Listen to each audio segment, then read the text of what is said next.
Titan alert. Get out of the building now. This is not unreal.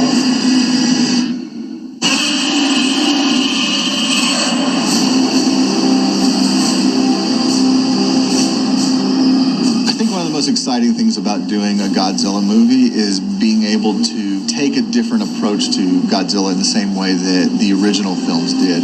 The legendary approach has always been sort of that Godzilla is a good guy. You know, he's misunderstood, but he's a good guy. He sort of is this benevolent protector of the Earth. And we're kind of flipping the world around and saying now a world where Godzilla has seemingly turned his back on humanity and is acting recklessly. The massive Titan, once thought to be a hero to humanity, made landfall in Pensacola, Florida. This film starts after 3 years since the last encounter with the Titans, and Godzilla is on the rampage again. Why, we don't know. There's a reoccurring motif in this movie of Godzilla sort of being equatable to Jaws. So even at the beginning of the film, you know, we wanted to treat it more like Jaws approaching the shores.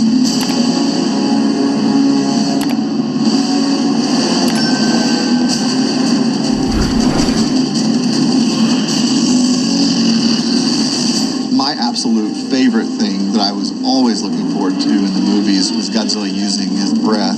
I just thought that was the coolest thing every time you got to see it. And so I ended up pushing that a lot in this movie.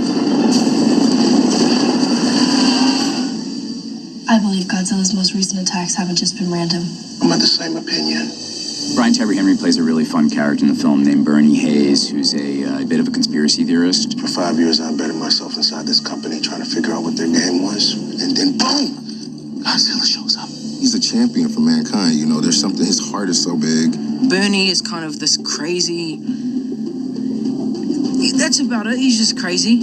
All right, Matt, down a rabbit hole. The trio of Madison, Josh, and Bernie, they're all very distinct personalities, but there's a dynamic between them and a rapport that's been great to watch. They're an amazing team. They work really well together. They complement each other so well. You know, you have the realist, which is Josh. I mean, he's very practical, logical. You need one of those in your group, otherwise you're going to die. Are you sure we can trust this guy? Yeah, why? Well, mainly because he says crazy shit all the time and carries a bottle of whiskey from his dead wife like a gun. And then you have the full go-getter.